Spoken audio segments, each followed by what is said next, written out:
guys, kembali lagi di channel Belajar Farmasi Klinis. Kali ini saya akan belajar tentang pelatihan dasar CPNS agenda 2, yaitu akuntabilitas ya, akuntabel ya. Materi di pelajaran kali ini yaitu konsep akuntabilitas, kemudian mekanisme akuntabilitas, kemudian akuntabilitas dalam konteks dan menjadi PNS yang akuntabel.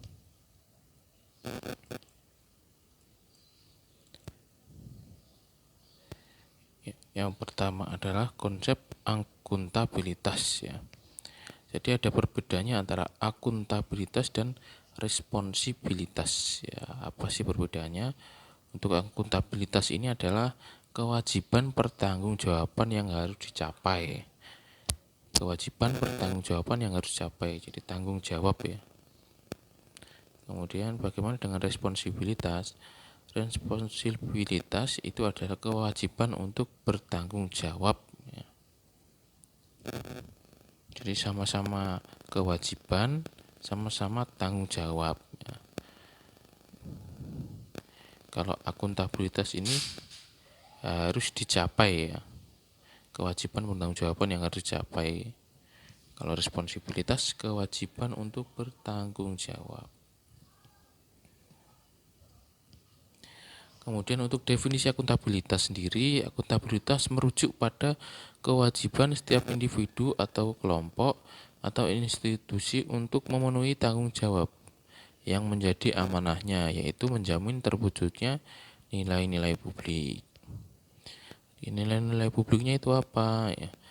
Yang pertama itu mampu mengambil pilihan yang tepat dan benar ketika terjadi konflik kepentingan antara kepentingan publik dengan kepentingan sektor kelompok dan pribadi.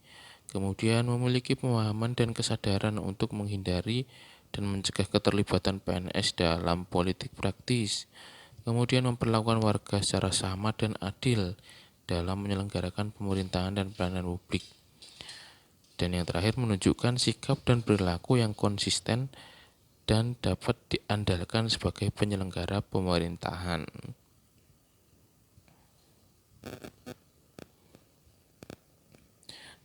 Kemudian untuk aspek-aspek akuntabilitas ini adalah sebuah hubungan ya, hubungan dua pihak antara individu, kelompok, institusi dengan negara dan masyarakat.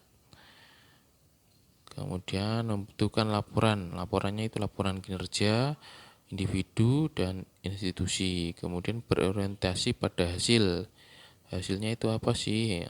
Jadi memiliki hasil yang diharapkan.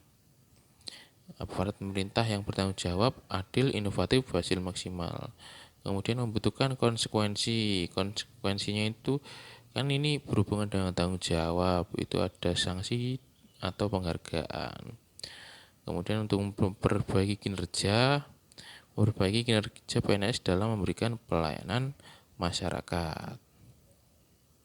Fungsi utama akuntabilitas publik adalah peran demokratis, peran konstitusi, dan peran belajar. Untuk peran demokratis ini untuk menyediakan kontrol demokratis ya. Untuk peran konstitusi untuk mencegah korupsi dan penyalahgunaan kekuasaan. Kemudian peran untuk belajar untuk meningkatkan efisiensi dan efektivitas. Akuntabilitas publik ini dibagi menjadi akuntabilitas vertikal dan horizontal ya. Kalau vertikal ini pertanggungjawaban kepada otoritas yang lebih tinggi. Kalau horizontal itu pertanggungjawaban kepada masyarakat luas ya, karena kita masuk dalam pelayanan publik. Untuk tingkatannya sendiri, tingkatan akuntabilitas ya, dari akuntabilitas personal itu dari diri sendiri ya, personal, kemudian individu, kemudian kelompok, kemudian naik lagi menjadi organisasi dan akuntabilitas stakeholder.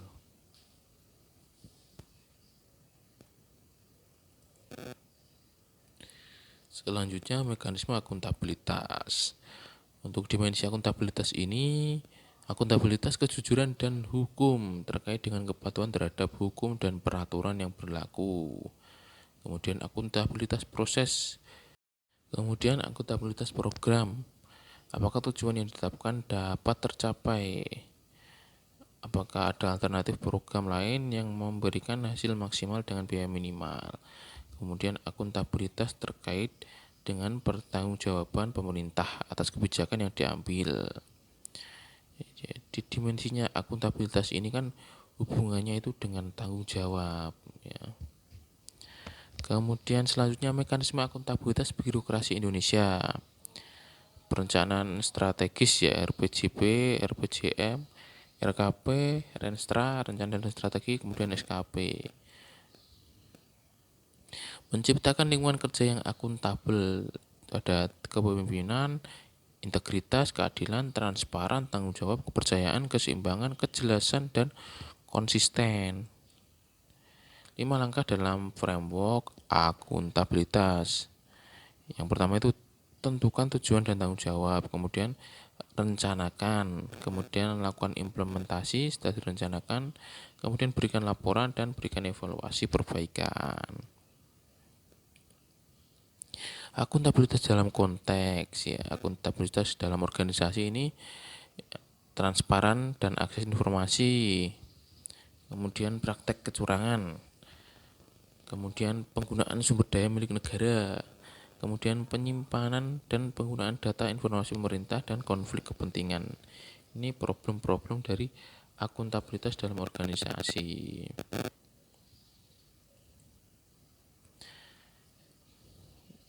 Ini tentang informasi publik, informasi yang dihasilkan, disimpan, dikelola, dikirim, dan atau diterima oleh suatu badan publik yang berkaitan dengan penyelenggara dan penyelenggaraan negara, badan publik lainnya. Informasi publik terbagi dalam 2 kategori. Yang pertama itu informasi yang wajib disediakan dan diumumkan, dan yang kedua informasi yang dikecualikan, perlu tidak diumumkan ini ya.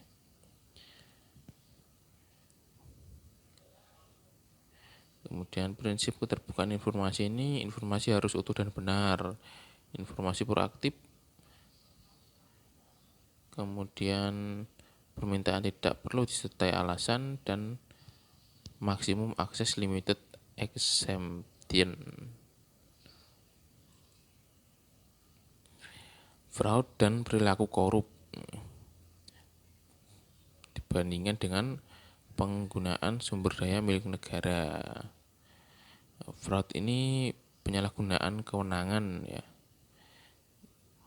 akan berdampak pada praktik kecurangan. Fraud yang diartikan sebagai sekumpulan tindakan yang tidak diizinkan dan melanggar hukum, ditandai dengan adanya unsur kecurangan yang disengaja. Setiap PNS harus memastikan bahwa penggunaan diatur sesuai dengan prosedur (SOP). Kemudian penggunaannya dilakukan secara bertanggung jawab dan efisien. Kemudian pemeliharaan fasilitas secara benar dan bertanggung jawab.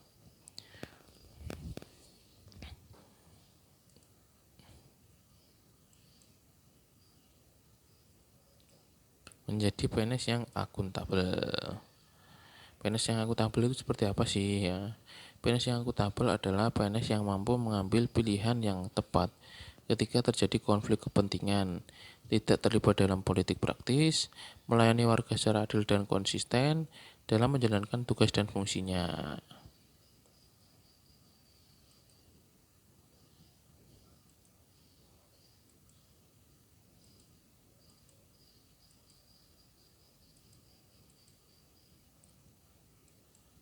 Iya, selesai sudah pertemuan kita kali ini. Kita ketemu di video berikutnya.